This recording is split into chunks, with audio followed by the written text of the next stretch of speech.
All right, we are live. A little delayed, but we are live. I'm going to give you guys some time to come in. Greetings and welcome back once again. This is Imuna Yisrael, y'all. And I wanted to have a conversation. A thought came to my mind today. And no, it has been coming to my mind over some time, right? And a term came, and I know it's akin to the one that I researched some years ago, which was the angry Black woman syndrome. So I know you see the name of this broadcast is the bitter male syndrome. And I was like, let me look up and see if there's any such thing as the bitter male, right? Because a lot of what I'm seeing in the manosphere, and it really doesn't matter the color, is an energy, right? And if anyone knows Amuna, I have been talking about energy, healing, identifying issues, communication. Maybe I should take a trip down my channel so that you could understand that I'm not just talking about what's happening with seeking sister wives or polygyny. This is not a now occurrence. One of the things that I find that's causing issues is that people are seeing the benefit, those who were once talking about ADOS or once talking about reparations or once talking about business credit or whatever they were talking about before, decide or see that this is a hot topic. So they jump on it, and the waters become muddy because the people who are discoursing are not genuine. I'm not saying that you can't come to a space where you're like, you know what, this is important. I want to speak about this too. But if you come to it, to the space to exploit it and claim that you're looking for unity when you're really just looking for clicks, that's off, right? That is off. Greetings and welcome for those who just joined us. So the bitter male syndrome is something that I'm seeing that is lining up with the angry Black woman syndrome. Now, what qualifies me to talk about this topic? What in the world, Muna? Who are you and what qualifies you? Some of the talking points of the community about and I say community loosely because the people are not communing, but some of the talking points are growing up without a father or growing up without a male means this, this, and this. And therefore, one is to automatically assume if the male is there, then all of these issues and concerns will no longer be there. That's not true. It's not an automatic. That's number one. It's not an automatic that I'm okay. Let me back up.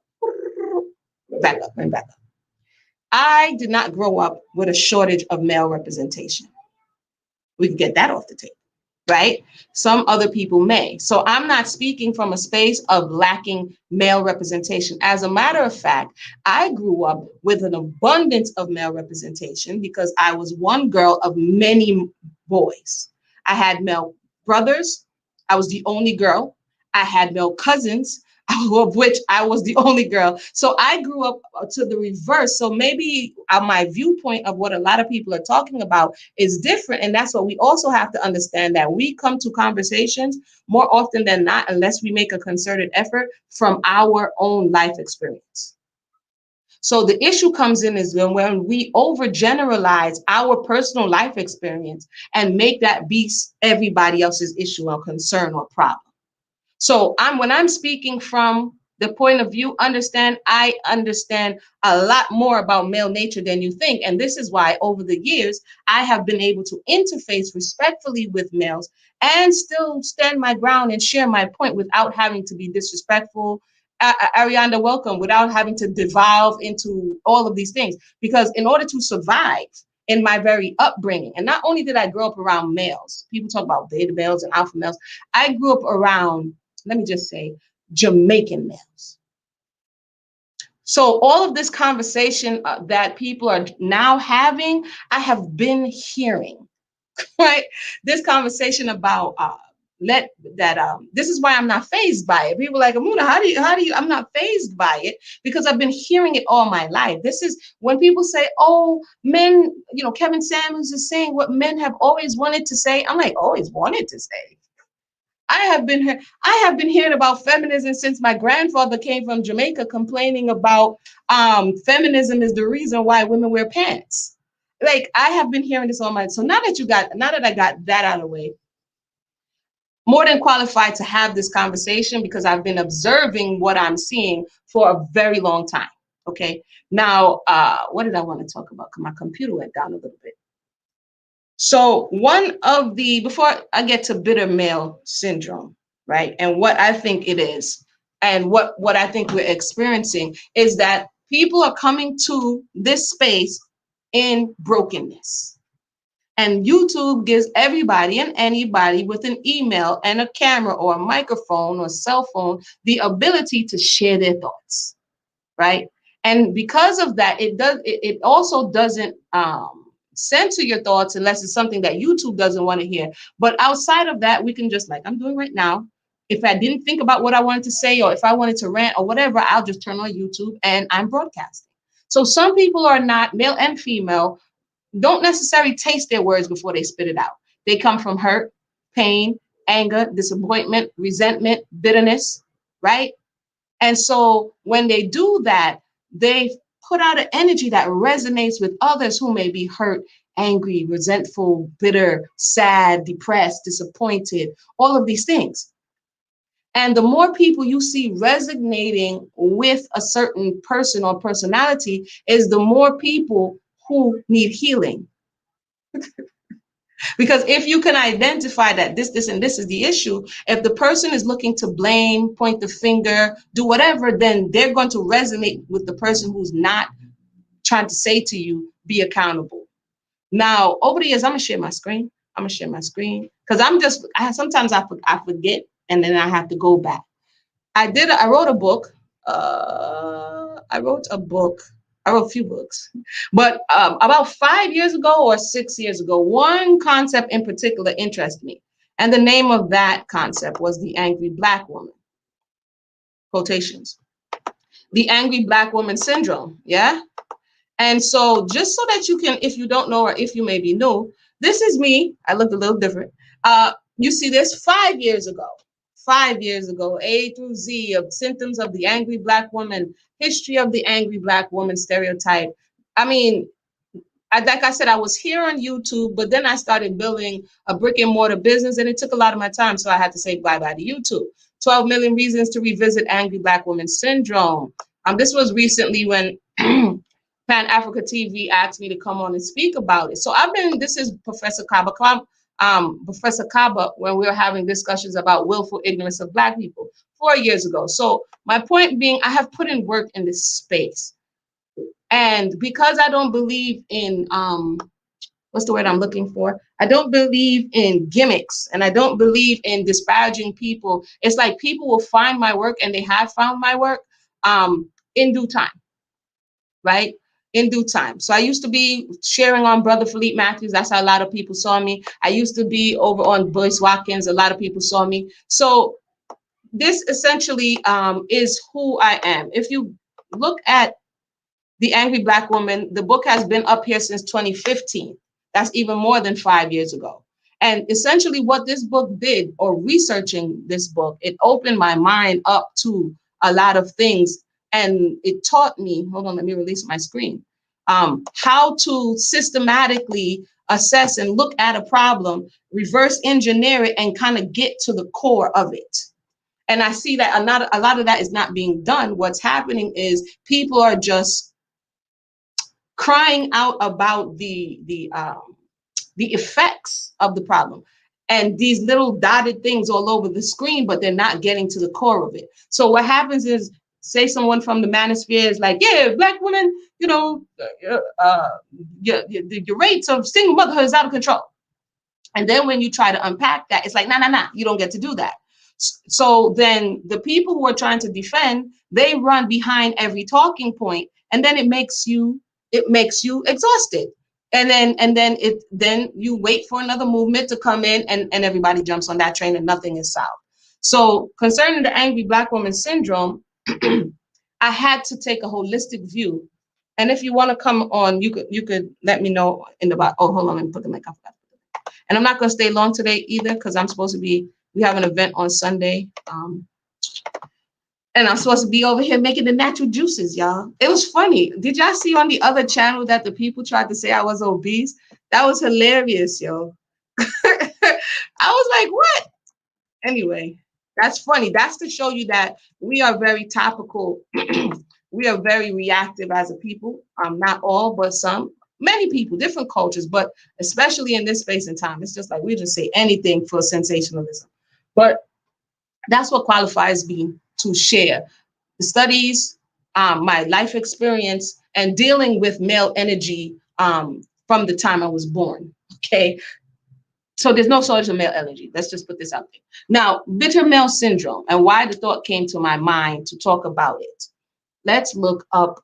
I like defining things. I also got harassed about why I wanted to define words. I'll say this again. I'll say defining words helps to lower our uh, need to begin to argue right off the bat. What I find is that somebody makes a statement, it gets misinterpreted, right? And then people begin to argue right at the start, and then you get nowhere 4, 5, 6, 7, 8, 9 hours later. You're still talking about the same stuff. So if in the beginning, like when you go to course or class and you get a syllabus, this is what it's going to be about, or you get a list of definitions, this is what you need to know. When you approach it from that way, we all have a similar framework to begin to have the conversation. Because what sense does it make if I say, let's see, a word that has a double meaning, right? And all the time you're talking, I'm thinking about one thing and that's not what you meant. So I like defining words. It may seem elementary, it may seem freshman-like, but to define the words, I'm not going to assume. You know what they say when we assume. I don't want to assume. It's a waste of my time and yours. We're trying to have a conversation. So I need to know concretely what because you know what people do? When you back them up in a corner, which I have, I have a little bit of experience with this kind of discussion, they'll be like, oh, I didn't mean that. You thought I meant that. No, no, no, no, no, no. I was talking about, so when they when they realize that they can't win in a certain position, they squirm out of it and go another way. So in order to alleviate all that madness, let's define the terms of conditions. Let's define upfront what we are talking about and what you may agree or disagree with me about. So bitter male, bitter male, bitter male. So again, in the other comment section on the Poor Man podcast, they were like 2 hours of trying to have an attitude about why I'm asking for definitions. I'm not trying to be funny. I know how this thing goes. Like I said, I've been around males and very like expressive, animated, some will say alpha males. I've been around this energy my whole life. I already know how the thing go. I don't really have time for the extracurricular stuff. So bitter, right? So even in the book Angry Black Woman, I define angry. And wait, I got one more thing to say. This whole conversation that we have oftentimes, it shows that we are either unwilling to do the work or we just want to paint this narrative. Nobody is talking about it. Nobody is looking for solutions. That is not true. Say, I haven't come across anyone or I haven't seen, but to say nobody, and then we come down the road and see somebody's, many bodies, you just weren't listening. You just didn't see it. So we kind of have that approach to conversation is that if we don't see it, it doesn't exist.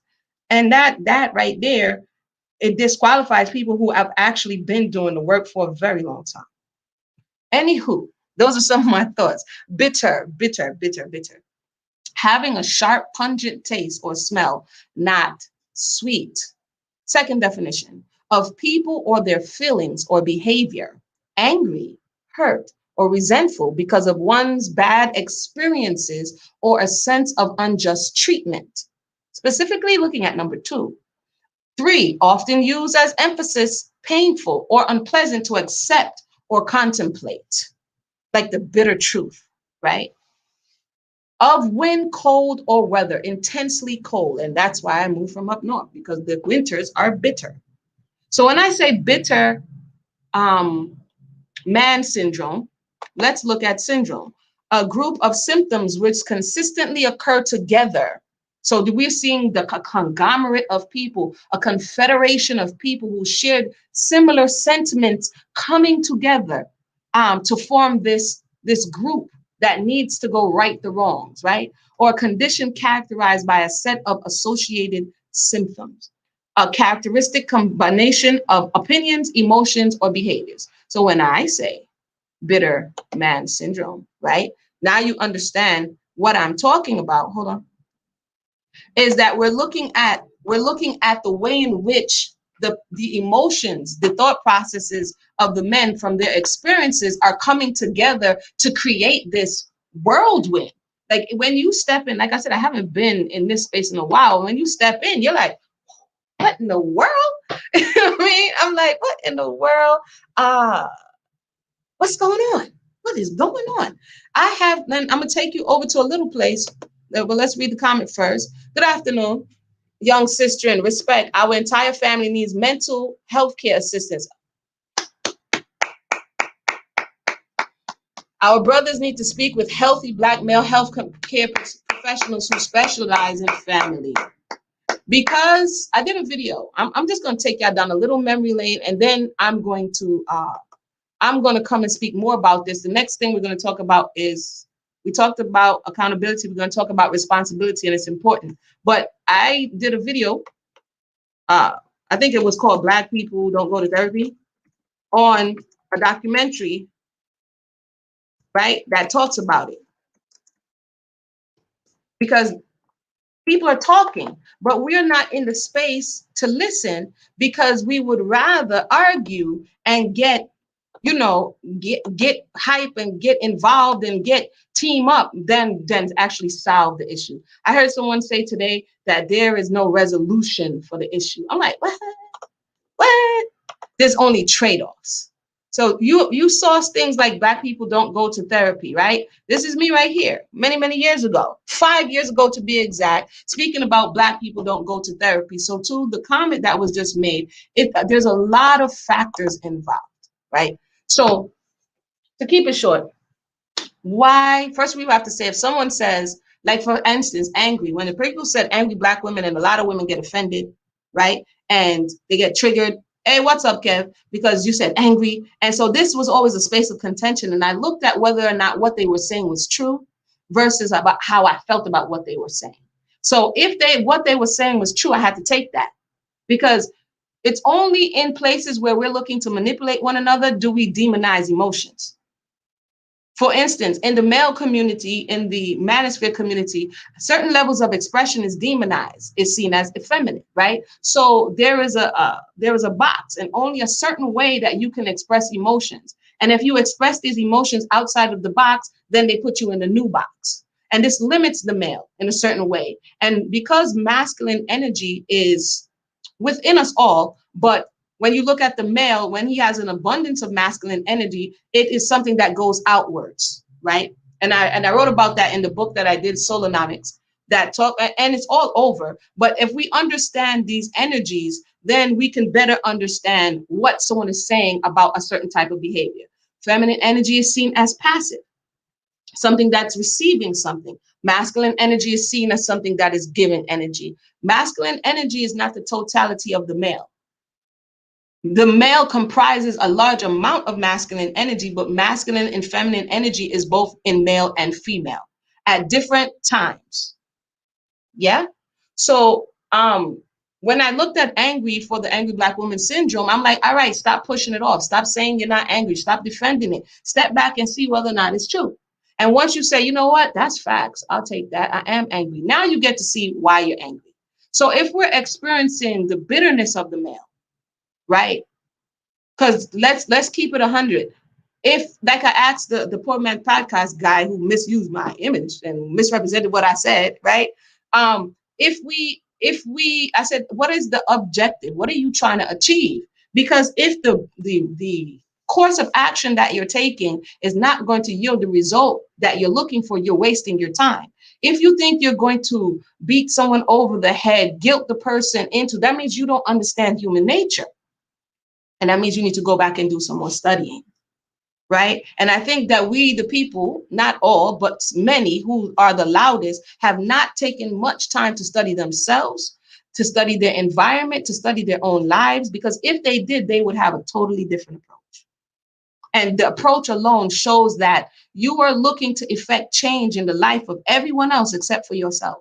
Therein lies the problem. Hey, hey, long time no see. Sis coming from way back in the day. How you doing, Cornelia? What's going on? So glad to see you too, sis. Sir King J. Barnett specializes in dealing with men, marriage, and Black family care.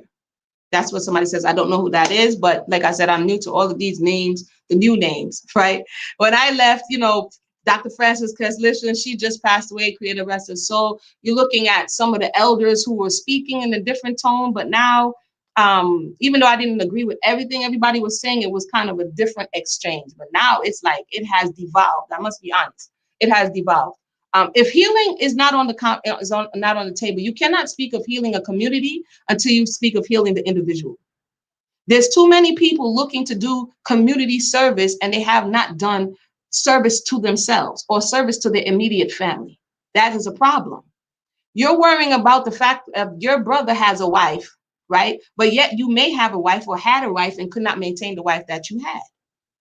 So how are you going to affect change in your brother's life and you haven't? So it makes me question the motives of what's going on here. You know what I mean? He's a former NFL player who got his doctorate in mental health. And yeah, well, there we go. We can look him up and take more look at it. I in recent times, I actually said, you know what? I might take y'all back to school with me. Because when I was in school the first time, a while ago, I stopped because I wasn't 100% certain about what it is that I wanted to do. And I had a lot of things going on in my life. And I said, you know what? In recent times, I said, I'm going to go back and do the very things that's going to be able to get further because I worked on myself. I worked on me, you know what I mean? And that's of utmost importance. Hey, Teresa, what's going on? That's of utmost important when we're trying to really, we won't be pressed hard to try to change everybody else. We will put forth information and share as opposed to needing people to jump on our bandwagon to feel empowered. Right? So these are some of the questions when people, and another thing that I noticed in not only, but we're talking about the bitter black male, is that certain critiques or certain critical thinking is discouraged. It's like you either all the way agree with me or you against me. So the reason why we do some of the things on this channel, like look back at some old footage, is to piece by piece assess where they're telling you to point. And my experience is not where they're pointing. So they say, in the 60s and 50s, marriage rates were better. Families were better. That's a statement, right? And for people who really actually care, you're going to be like, okay, let me look at this statement and see whether or not it is true. They're giving me an account, but is it a truthful account? And it's really just a lot of rhetoric being repeated from one person to the next. And it's sad because if we're going to do scholarship, if we're going to be honest, if we really want to effect change, then we have to look at it for what it was. We cannot romanticize our foreparents because that wasn't reality. We see something similar, and I'm going to bring up the Bible because that's what I do. When people are being oppressed, and then even I could bring up slavery as well. When people are being oppressed, it's the worst thing ever. The moment you get out of the oppression, you begin to romanticize some of the things that were not so bad about it. So if you can imagine, there were some people when they did get freedom, actually begin to, back in Egypt, we had flesh pots. Back in slavery, Master Shaw used to help us out around Christmas time, right? And so we begin to romanticize the things that now that the immediate pain is gone, we revise it that it wasn't that bad. And that's what's happening when you look at 40s, 50s, 20s, 30s. What are you talking about? What are you talking about? What was the situation at that time? Where was the economy at that time? Where were the laws at that time? What were the coping mechanisms that the people were using at that time? Because when it all boils down to it, people are people. Different time periods is just going to bring out different aspects of the human soul. But to say that a different time period did not have drunkards or rapists or people who violate people or prostitutes, all of these people existed then in the same way in which they exist now. They were just in another form. Let me know your thoughts. I'm going to open it up. If you want to come in and share your thoughts, click on the link. So I don't think I've seen this term anywhere. I'll look further. I did see, what was the other term I saw? It was something man syndrome, but it wasn't the bitter man syndrome, right? And so the bitter man syndrome for me is just looking It's just what we're looking at. It's not necessarily to label as much as it is to identify that the woman had a right to be angry based on her condition. The man is bitter based on the intergenerational trauma of his position. I would ask this question: what happens to the woman of a subjugated people? What happens to the women? Because a lot of, in my estimation and study, a lot of this aggression, a lot of this resentment, a lot of this projection, because when the masculine energy, it pushes it forth, it goes out. Feminine energy contracts, masculine energy pushes out. So the way men and women deal with pain look very different. That's what we also have to understand. This versus thing is ridiculous. It don't make no sense to me. Like I said, apples and oranges, put them both on the table. Versus makes no sense because these are two different people with two different functions that are supposed to work interdependently to achieve a goal. So it doesn't make sense to go pound for pound with both of them and say, well, I'll do this and that's you hustling backwards. In my estimation, you hustling backwards. So what happens to the woman is she takes on the accountability for both male and female. This is what is happening. When the male who is supposed to protect and provide, right, and to a certain degree he serves, when that male is compromised and he moves from a dominant masculine position to a subjugated feminine position, he's going to look to someone that is under him to subjugate in a certain way so that he can regain some of his masculinity. Sometimes the women of a conquered people get absorbed into the culture of those who conquered them. Now we got to look at world history. Be like, Amuna, you said a lot. Let's see if it's true. Women who were connected to men who were subjugated, what happens to them? Oftentimes they get absorbed into the culture, the dominant society. Part of the problem that we're experiencing, we cannot jump away from what happened during slavery. People, I studied it and I studied it live and in person for everybody to see why, because I thought, hey, let's get to the bottom of it. And you know what? Let me take you over there because I don't want you to, you don't got to take my word for it.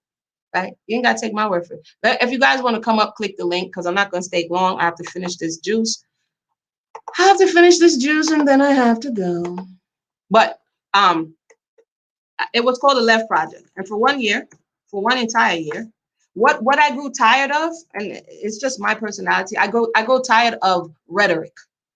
I grow tired of people just saying stuff they heard. They don't know where they got it from. They can't substantiate it. It annoys me to no end. So what we did for an entire year is we read the actual words. See here, we watched slave movies. We read the life of Olado Equiano. Wait, let me just get the playlist for you. How about that?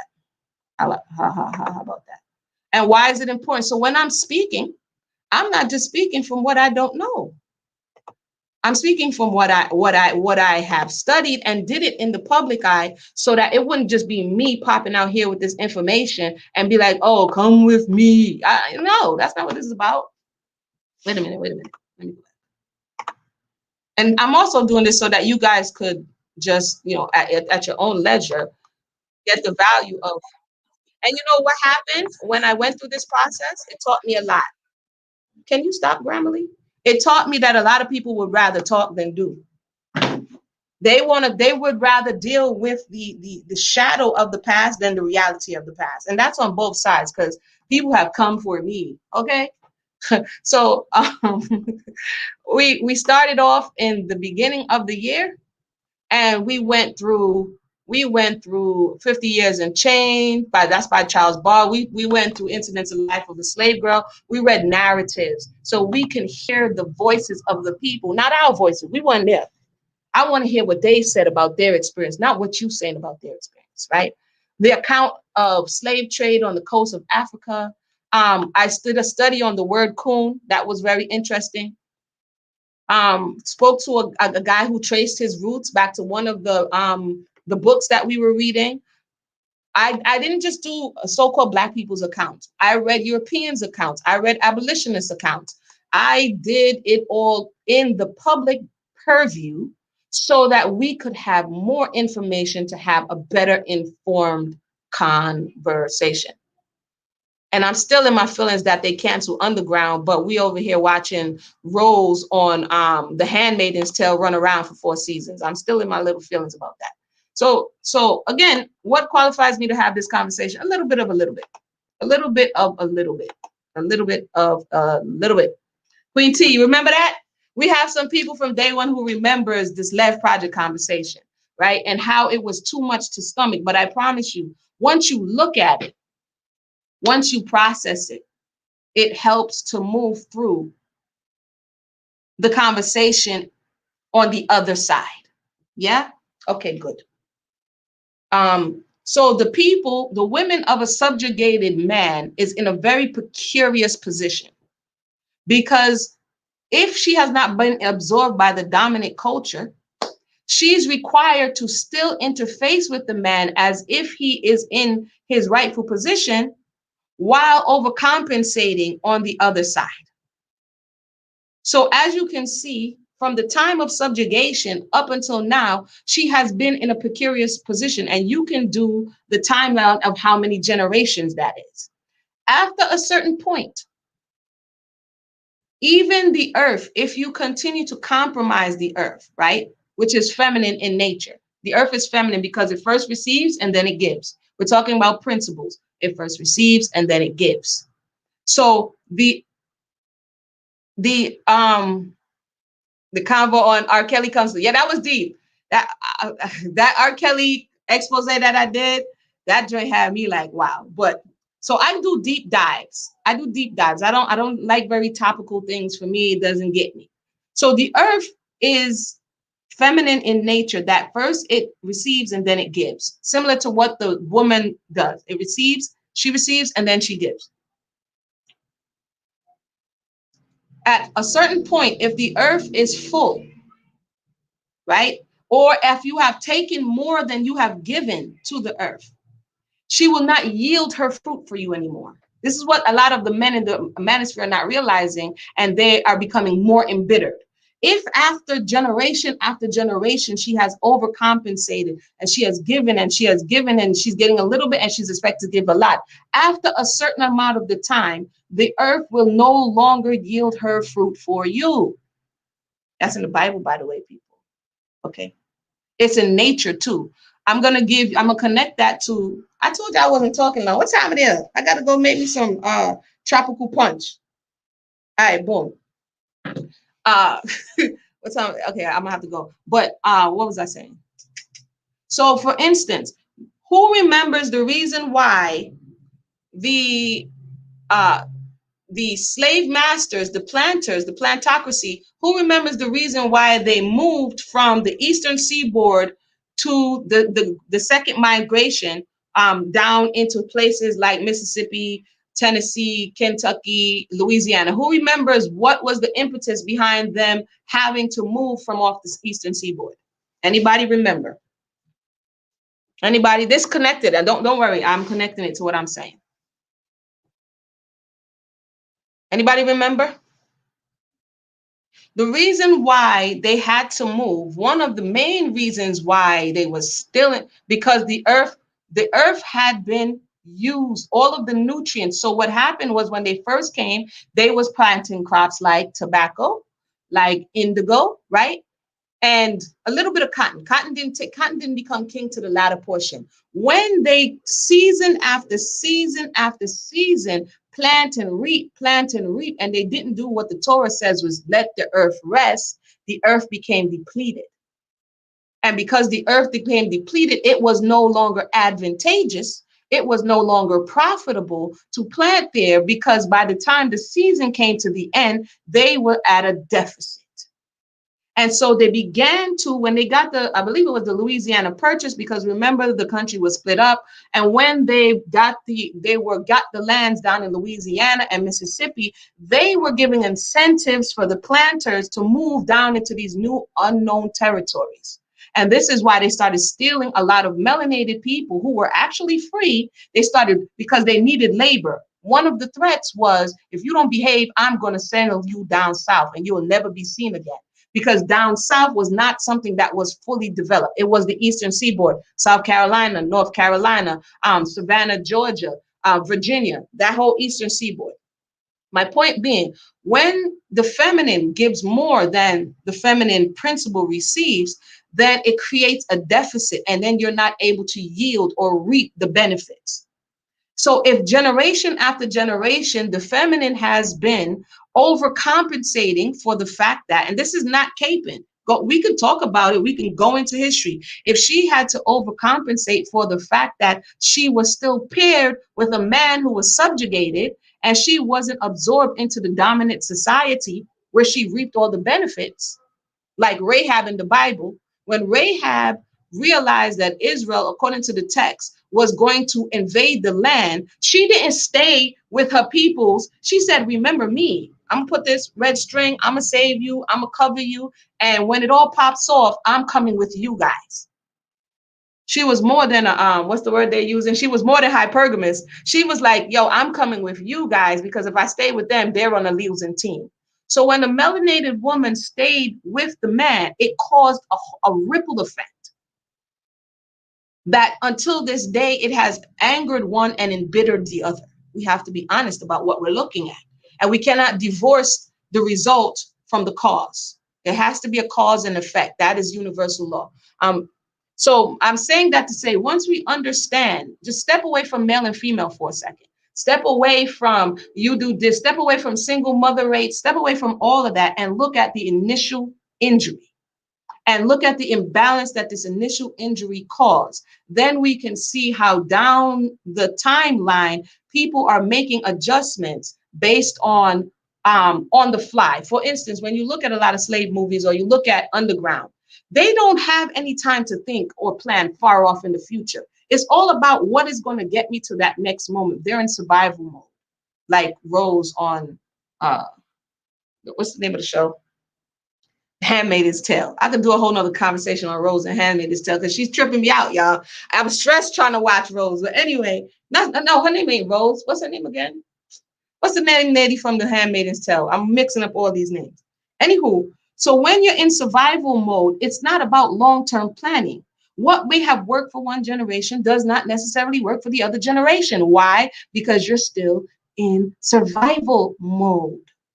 So what we have to understand is that people who are like, it don't care, it doesn't matter your degree. Your great grandparents would slap the headphones off your head because they understood at their space and time, the reason why in their mind they weren't able to advance as a people is because they were denied education. That was so Jamaican the way I just said that, education. They were denied education, right? They were denied education. And so one of the very first things they did out of enslavement was to pursue education. I can find you.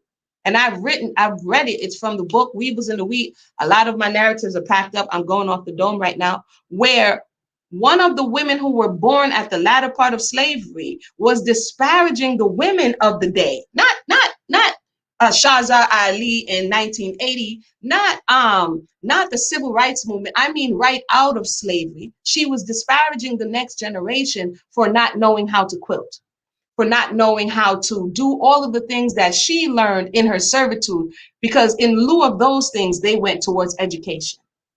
We can't just say, well, we can, but it wouldn't be advantageous to the progression of the people to just demonize a thing without understanding what that thing represents to the people. It's the same reason I'm looking at welfare. People are talking about welfare. I said, well, let's go look at it. Let's go look at it. Since we want to talk about it, for instance, I'll do one more example and then I must go. I'll be back later though. Probably not tomorrow because I'm resting. And Sunday we got to do something. So, but let me give you an example of something I wanted to share before and I didn't, and I'm just going to put it in there. People talking about she left for the man and his welfare. Okay, that's making a statement. You're giving an account. Is that the full account? Is that what will happen? Is that all of what happened? So we share the studies, we share the writings, we share the articles, right? We share the thought process of the day, not what you weren't alive. I wasn't alive. And if we weren't old enough to really go into what was happening or really comprehend what was happening. So let's look quickly at welfare. And I want us to review, if we can, this Claudine movie together at another time. But in the movie, there was a song playing in the background. And I was like, well, that's peculiar. So, nosy little me, I'm going to go look it up. Hey, shalom, Tamika, what's going on? And the song is Mr. Welfare Man. This is how I mean, where we can just dead arguments. Because people who just like to argue, when you bring this stuff up, if they can't emotionally manipulate you, that's why self-growth and improvement is important. They're just going to go on to somebody else. So I know this seems like it's off the topic, but it's tied into the bitterness that we're experiencing, that we're seeing. If your father said it was welfare and your uncle or your granny said it was welfare and you just grew up hearing that, then you're going to believe it. But he's just telling you his portion, not necessarily the whole story. So, so Mr. Welfare Man, the song, right? Where the lyrics at? Some of the lyrics. I like to read the lyrics without the words. Keep away from me. This is Gladys Knight and the Pips. It was written in 1974. People like, back in 1974, it was much better. Really? Let's go there, shall we? Time machine. 1974, it's in the music, it's in the culture. Mr. Welfare Man. Keep away from me, Mr. Welfare. They just keep on saying I'm a lazy woman. So it's not now that people have this disparaging the woman. Don't love my children, and I'm mentally unfit. I must divorce him. Who's saying that you must divorce him? Feminism or Mr. Welfare Man? Cut all my ties with him. Who? The melanated man. Because his ways, they make me say. It's a hard sacrifice not having me, a loving man. This does not sound like the voice of the people who was running behind feminism and kicked the man out the house because they would rather be on the system. Welfare is it's an economic subsidy. What would be the need to have economic subsidy? It wasn't making you rich, it was making you subsist. So what was going on economically and culturally that you would choose the cold food stamp book over a loving man? Let's continue. Society gave us no choice. Sis, you're not taking no responsibility, huh? Tried to silence my voice, pushing me on welfare. I'm so tired. I'm so tired of trying to prove my equal rights. Now, we say, well, what is she talking about? What's going on? Then we have to say, okay, what's going on in history at this time? Yeah. What's happening in history at this time? Oh, yeah, the Great Migration. Oh, a lot of men and families were convinced and that if they came to the North, there would be more jobs and opportunities for them. So they left whatever farmlands they had and they went into urban cities, Chicago, New York, DC. And when they got there, it wasn't the rosy, great opportunity, Detroit, that they were promised. And a lot of people had housing issues, and a lot of men had work that didn't meet the needs of their family. Meanwhile, the family was increasing. And here comes the allowance of melanated people to be able to get this subsidy so that they can stay afloat. And if you're going to tap into that subsidy, you're going to have to play by the rules. Let me continue. Well, I've made some mistakes, for goodness sakes. Why should they help mess up my life? This does not sound like she was burning her bra and following the feminist talking points that a lot of people just keep saying. I don't know. Oh, so keep away from me, Mr. Welfare. Did you hear me? Keep away from me, Mr. Welfare. Holding me back, using your track to make me live against my will. Hard sacrifice. Remember, a lot of the women followed the men to the North. They had children. They had families. They are hungry. They need clothes. Where will they live? The man is on the man. So you are standing, back to what I said, besides your man, but your man cannot cover you. He cannot protect you. And this is not in all cases, but this is to the argument of welfare conversation and feminism conversation. So where am I reading my song here? If that's how it goes, child, I don't know. I can't concede my life's for real. It's like the private eye for the FBI, just as envious as the Ku Klux Klan. Now, who remembers I shared a while last week before, where they were actually doing sting operations. They were actually sending in social workers, people who work for the government to spy you out, see if the man had a toothbrush, a razor, any article of clothing, because if I'm going to help you, then he can be nowhere around. So to a certain degree, it was the system and the man's inability to do what he needed to do because of his position that caused this rift. But it's easier to blame her, because blaming her will give you an ability to take back some of your power and kind of put the onus on somebody else. We have to be honest. Let's keep going. Let's keep going. Hold on. Where am I? Yeah, where am I? Though I'm of pleasant fate, it's hard to relate. I do the very best I can. Now we are 2 generations, 3 generations later, and people are blaming and putting the entire onus on the head of the woman. How, Sway? How? No, no, did you hear me? Keep away from me. Don't come near me. Stay away, Mr. Welfare. They keep on saying I'm okay, this is the hook. So let me go. They say the divorce, bomb drop down. Okay, she's singing the hook here. Whoever wrote this out, you're supposed to put, verse 1, verse 2. You just slapped it all together. Now I don't even know where I'm at. Let me see. I think you get the point. I think you get the point. What was the woman that I just learned about recently?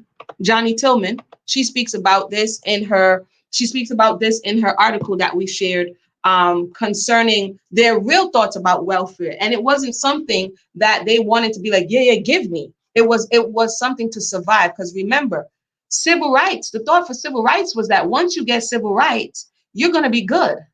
Before that, it was once you get free, you're going to be good. And it was like, ooh, that wasn't true. Okay, once we go through Reconstruction, we're going to be good. Oops, that wasn't true. Once we go through the Renaissance, we're going to be good. Oops, that wasn't true. Once we go to war and fight for them, we're going to be good. So every generation tried something to be good. And with each generation, it took something away from the family unit. Until now we reach a place, not all, but in many spaces, that the soil is depleted. So what do you do if you want to plant and the soil is depleted? Do you go around throwing more poison on the soil? You go around defiling and polluting the soil, or do you get a soil analysis? You want to plant a certain tree in a certain place, you have to take an analysis of the soil.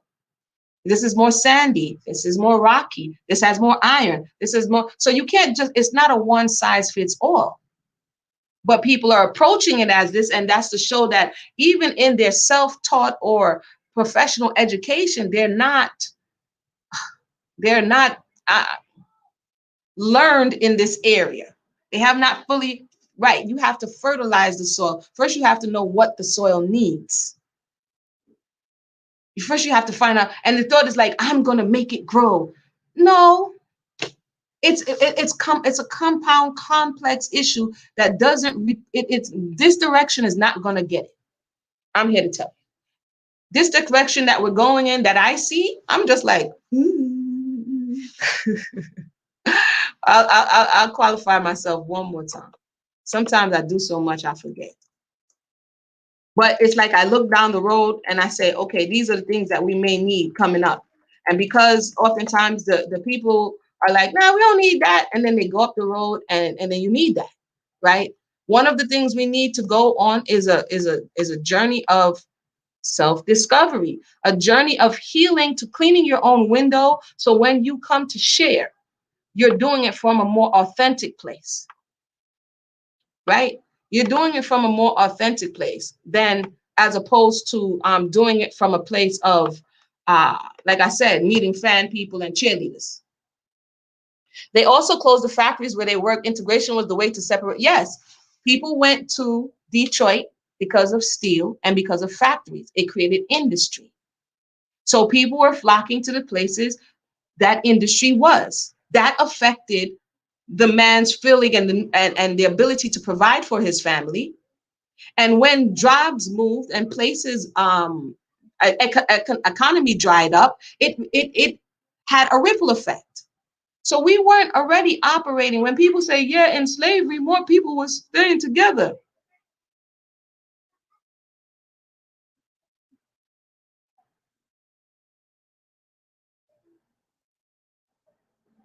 When they say, I had a discussion with a good friend, he was mad. I said, let me ask you something.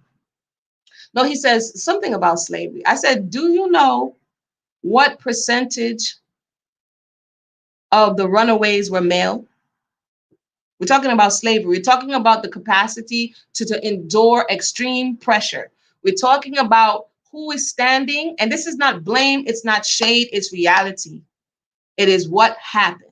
When we talk about who ran and who stood still, who absorbed the shock, and who shielded themselves, we have to be 100% honest. It doesn't make us feel good, but the over 80% of the runaways during slavery were males.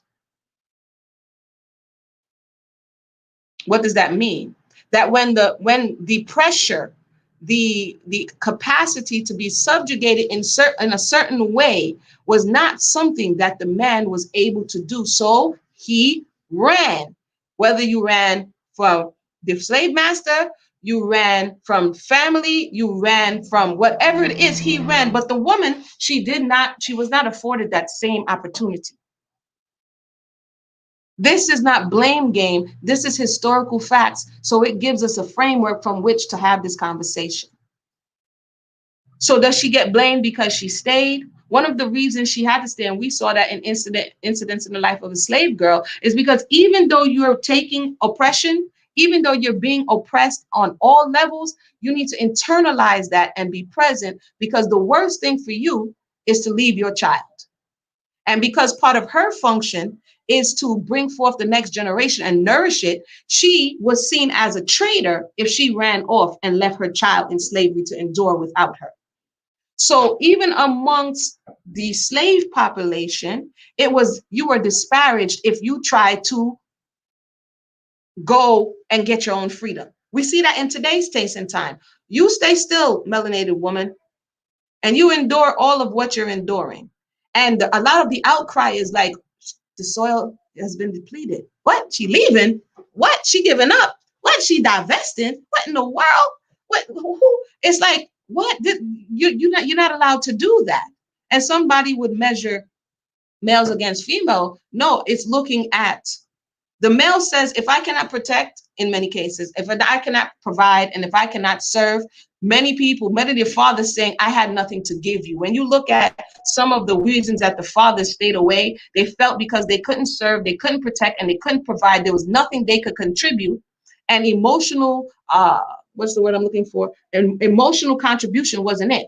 And a lot of them would stay away. They can live up the street from their child in another borough, in another state, and they would stay away because they felt less of a man. Let's have that discussion. So enslavement compromised the male differently than it did the female, because a lot of the male's function, the woman was still able to be a mother, but the man was not able to be a protector.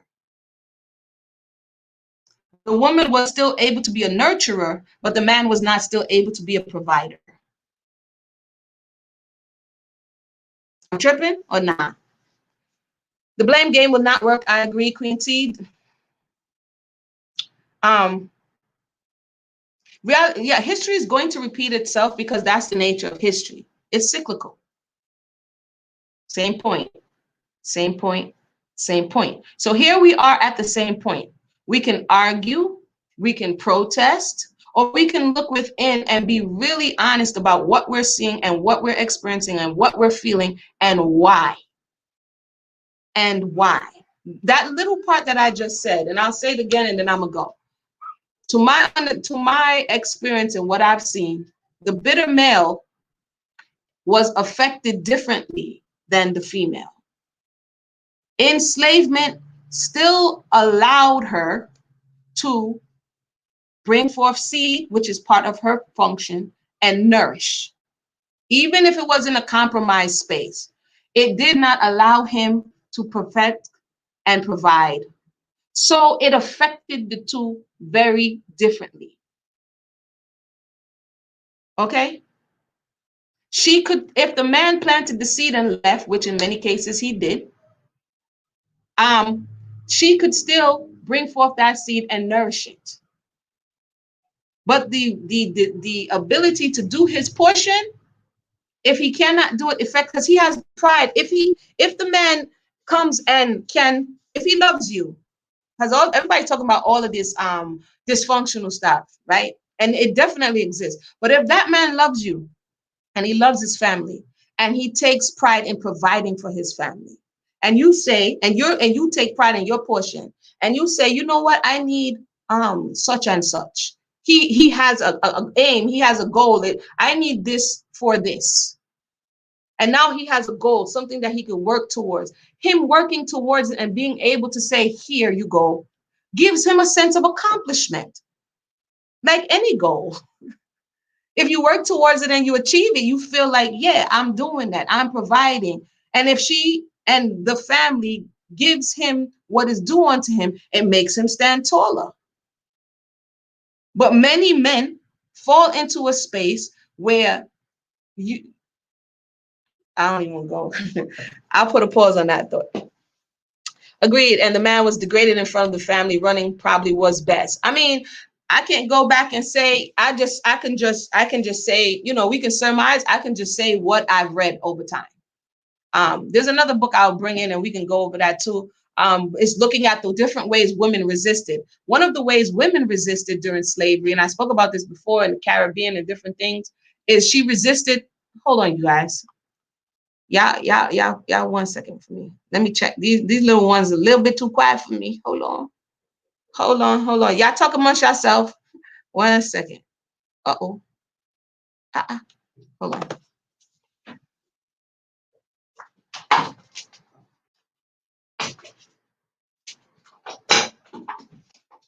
They good. Yeah, I'm watching them while I'm talking to you guys. Yeah, one of the ways in which she resisted in some spaces was not bringing the child. Abortion. This is not new. And I spoke about it in a video that I put on the community board that we did a year or so ago, talking about unplanned, right? One of the ways in which she resisted is by not bringing forth the child to endure slavery. So resistance looks different in the male than it does in the female. Hurt is hurt across the board, but it manifests itself differently in the male than it does in the female. And the fact that the men are very angry and very vocal and very, in many cases, with a defeatist mentality, it's a sign that they are hurting. I'm not saying go feel sorry and make somebody dump on you because they're hurting, because that's toxic. But it's a sign that this person is angry because they are hurting. And they don't know what to do. And the only thing that they know to do at this point is to come into these spaces where people will listen to the melanated person, man, in the Western Hemisphere. The most he gets listened to, if you notice, is when he's in music. This is where his power is oftentimes. When he speaks over a beat, people are listening. When he speaks and he's not entertaining, people not so much. Right? So there's power in the words, there's power in the speech, and this is where he's feeling empowered, where but one thing I must ask, question, how is it empowering to sit on the internet all day, watching woman? That's that part that to me is like, all day you're gonna sit on when you wake up in the morning, you think to yourself, your manly duty. This is just a question. I'm not trying to be funny, although I'm smiling because I just have questions. That your manly duty is to sit on the internet and go, because in order to do commentary, you have to go through the videos. And then, according to Poor Man's podcast, he's aware that the pictures and depictions he's showing are extreme. So in order for you to get to the extreme, something that's going to cause outrage, you have to go through a number of videos. So how is this? Is it between laying tile, between doing the wall? Is it between building that you're doing all of this? Or has this become the totality of who you are? Because if to get the woman's attention, you are beating her down with your words and your thoughts and your energy, that's not going to get it. That's not going to get you what you want and looking for. And that's not going to get her what she wants. That's just my thought and observation. There's a little bit too much, Miss Bonita going on. And I'm not calling people Miss. You know how Miss Bonita? Y'all remember Miss Bonita when she hanging out the window watching everybody's business? There's little too much of that. Right. Both of us are angry, but release it in different ways. Both have hurt the entire Black family. You're right. Music is his voice. Music is his voice. Music is his voice. So we understand. Just in closing, I'm asserting that we have a syndrome. And that one, in addition to the angry Black woman syndrome, which there are others, right? That the bitter Black male, oh, not Black male, the bitter male syndrome is an expression of the discontent, the disappointment, and the sheer length of time that this oppression has occurred. And the fact that all of the attempts to lift the chains or the heaviness off has not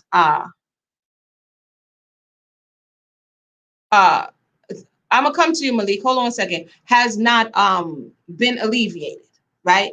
So Malik says, sister, you're actually talking in a shaming way towards men who may be trying to figure out some serious questions about the reality.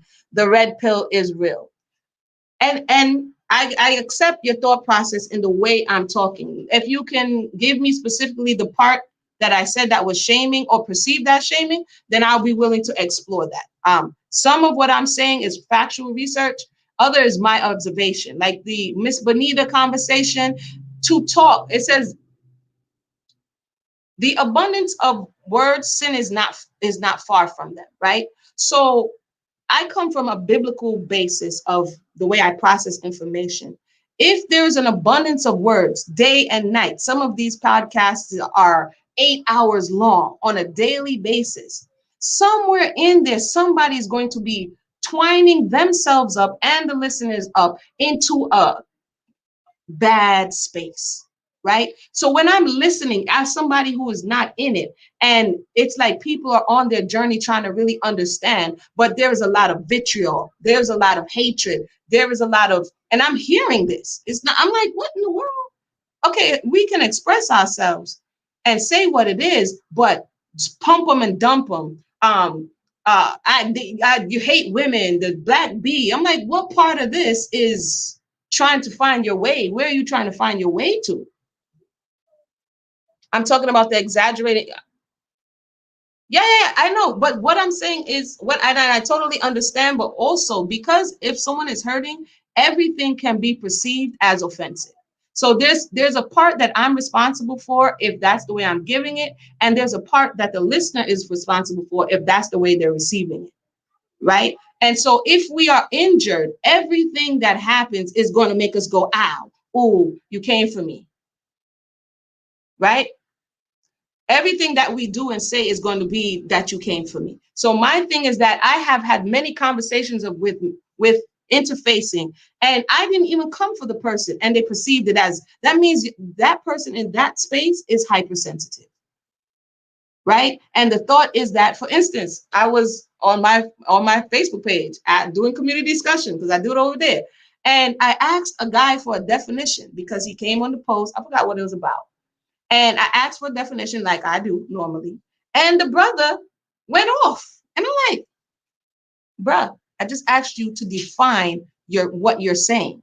And then he told me he would not continue the discussion until I apologized. I'm like, whoa, see, this is what we're not going to do, is we're not going to project and gaslight other people so that they can begin to walk on eggshells. If we're coming from a Torah perspective or a Hebraic thought process, the woman is not supposed to just give you sex, sandwich, and silence. The feminine principle was not created to be someone who just mirrors back to you anything and everything you want to hear. The feminine principle is a counterbalance. When things are good, she's in agreement, but she was created over and against you. Even when you look at the word Isaiah Kenigdo, she is a help over and against from where you are. the male. And so they balance each other out. They're not equal, but they're the counterbalance, which is able to balance each other out in areas that the other does not have. So if I just mirror everything that you want me, I can't help you, because that would assume that everything that the male is doing is correct. So you have in this space a lot of females who think that the way to get the validation from the male is to cape for him. But at the same time, the angry black woman or the strong black woman trope is disparaged. How do you want me to go out in front for you and cape for you and protect you? It's like that's not making any sense. It's reversed. The male is supposed to be protecting and providing for the female while she nourishes and does what she needs to do. It's like the earth will correct you. You know what I'm saying? It doesn't go around correcting at all times, and it doesn't correct in the same way that the male does, but the earth will bring about balance.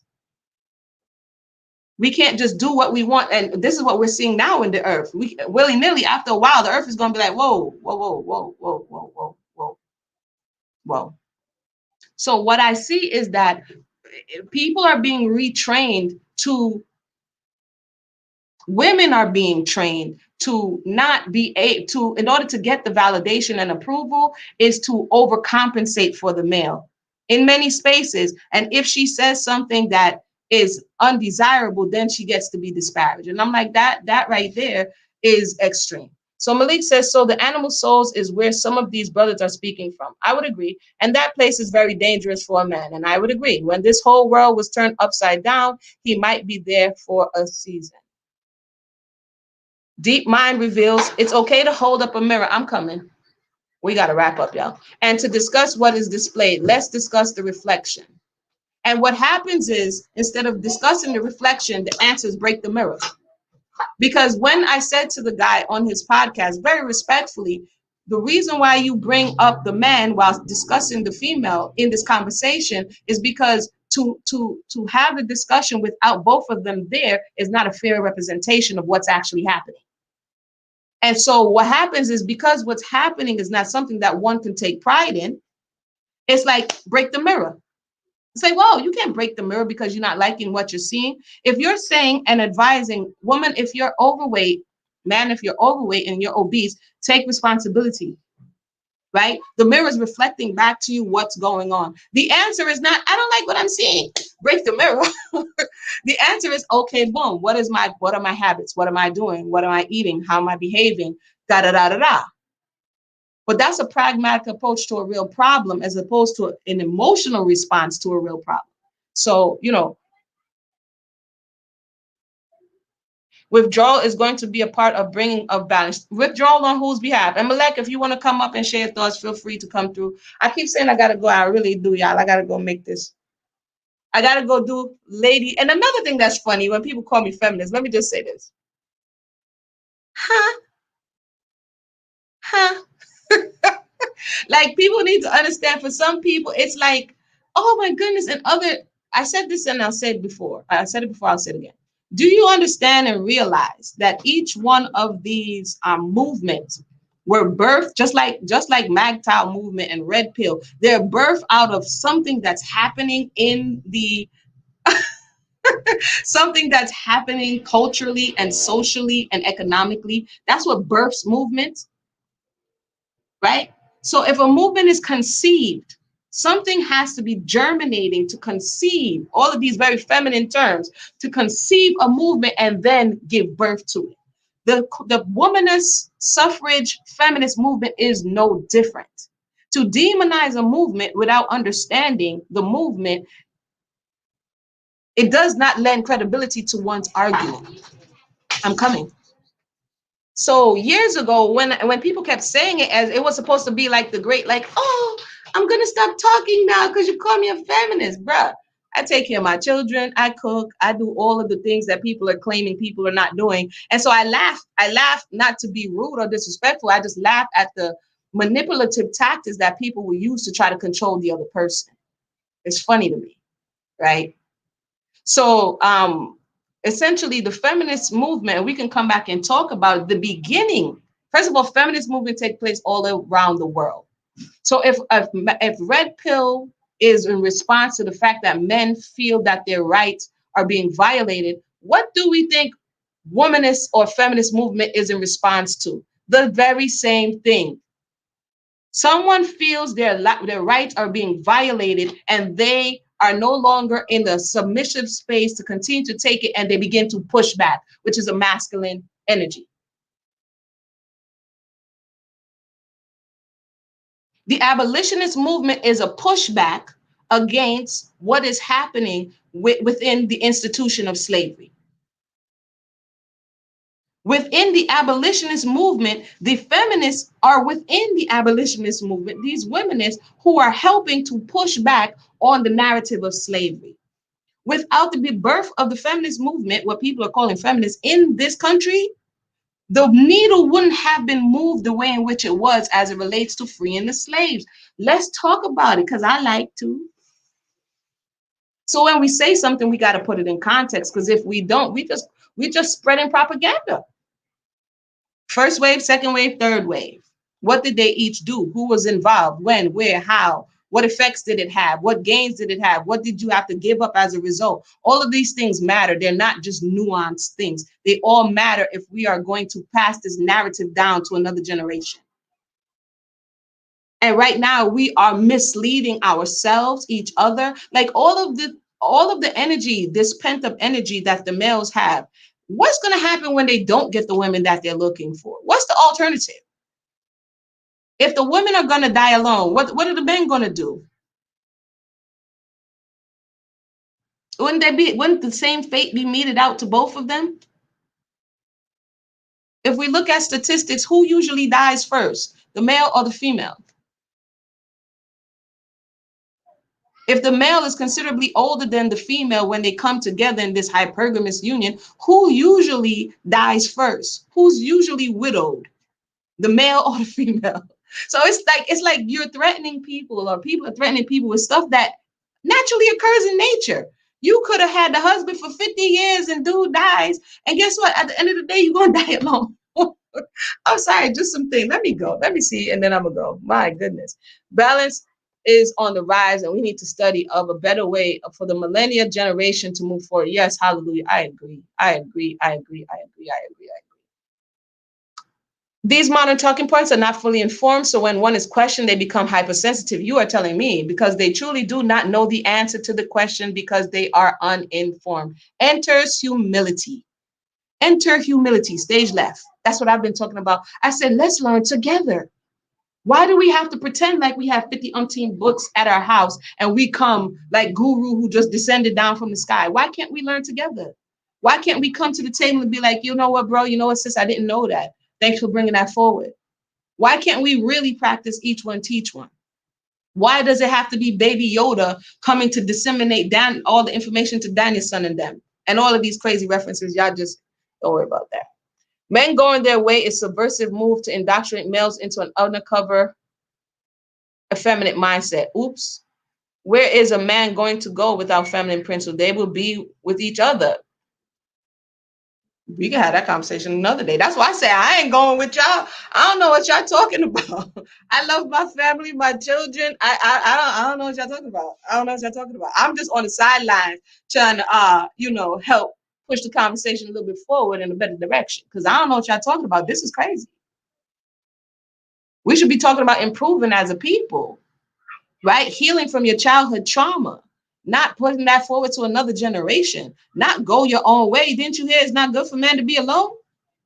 That was the beginning statement. It is not good for man to be alone. So if that was the beginning statement and somebody saying man go their own way, man is about to be alone, you already know what follows after that. It is not good. The inverse is true. If it is not good for man to be alone, man go their own way. He about to be alone. It's about to not be really good. It ain't about to be good. Anywho, my tropical punch awaits. My domesticated duties await, and I'm at the shop, so I have to wrap this up. But if you enjoyed, press like, share. If you have any questions about the references that I made, Feel free to check it out. If you want to check out some of the old stuff, like the stuff I mentioned, I put them in little playlists and they're there for your viewing pleasure. So healing, balance, and coming together, not apart. That's right, Quincy. And I believe there are men who sabotage each other to conquer, more women for themselves for lack of make. Well, look now. That's that. This is where I would have to come off of, what I can prove to my theories. I got a lot of theories. So I could appreciate somebody who was like, yo, there's some theories going on. You know what I mean? I do. Yeah, there's some theories. I would like to speak further with you. Yeah, listen, subscribe, put the notification if you want to come on the panel next. We can have the conversation. This was just a free flowing thought. But when I come back, we're going to talk about responsibility, because I think defining and breaking down accountability helps. And now when we go over to responsibility, we can see how and where we're missing each other in discussion. And oftentimes that comes from you want the person to take responsibility without you hearing their account. It's like the parent who comes home and says, whoever did this, I'm about to, you know what I'm saying? Da, da, da. And right away, that parent doesn't want to hear what happened or how it happened. They just want the person who's responsible to come forward so that they can mete out judgment. That's one parent, right? Or you have the other parent who sees something wrong and they say, everybody come here. Who did this? And they wait for the explanation. They wait for the account. And after they hear the account and they make righteous judgment, then they mete out the judgment to the person who's responsible, or the people who's responsible. So there's a difference in what I'm noticing. They don't want to hear the account because the account will implicate the person. The account is going to implicate the male, because you cannot have the issues that you're complaining about without male contribution. So in order for the male not to be implicated, I do not want to hear an account. I just want to hear you say that you're responsible so that I can mete out judgment. Make it make sense. Y'all, I be carrying these discussions in my mind. I'll go for my walk in the morning and I'm just like thinking, I like to just make things move through my mind, if then scenarios, just to turn it all around to see whether or not a thought that I'm pushing is errant, a thought that somebody else is pushing is errant. We have to look at it from all sides before we like, yeah, that's fact. Right now we just feel it. We like, yeah, I feel that. That's fact. And then you be like, wait a minute, there ain't no fact. Where you got that fact from? And for the black male, if there are even fewer men, then there is more for them to be able to roguely practice. Hey, now, y'all, why y'all not trying to, let me go. What time is it? It's 4:30. Y'all don't take me down that route right there, because yes, there's some, I'll leave with this. There are and seems to be some ulterior motives for the information. And I won't say that everyone has the same motive, but you can definitely see some hidden hands, some hidden agendas, some ulterior motives, some green room conversations for why people are doing what they do. It may be monetary. It may be male validation. It may be to get back at the woman who has hurt you in your life.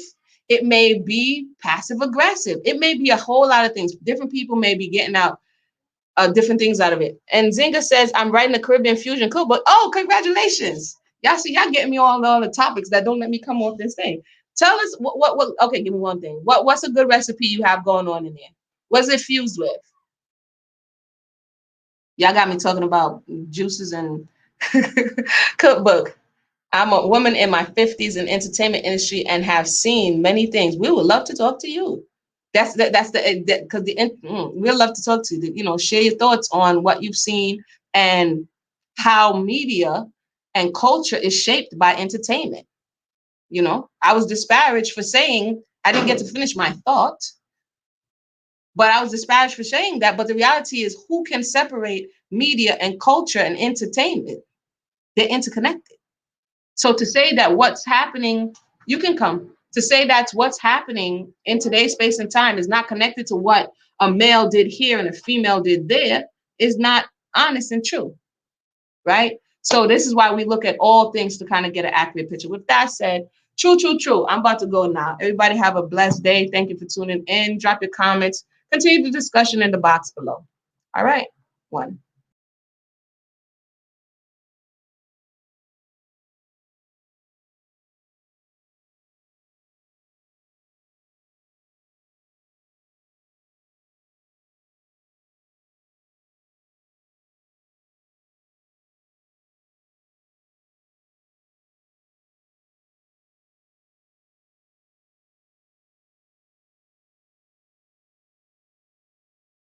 Sorry, I went off without clicking out. It says, I'll put this up here. I'm one of the culture creators of the 90s with my work in entertainment. Tell us how, in retrospect, some 20 something years later, do you think that your work advanced the culture, or did it put the culture at a standstill, or did it take the culture off course? I would love to hear your thoughts, because these are the type of conversations, the honesty of the things we did, at what times we did it, and what we thought the outcome was going to be, and what was the motivation for doing it. I'm sorry, I got a lot of questions, y'all. But definitely, Nzinga, definitely come through again, and we can have that discussion. Peace, everybody.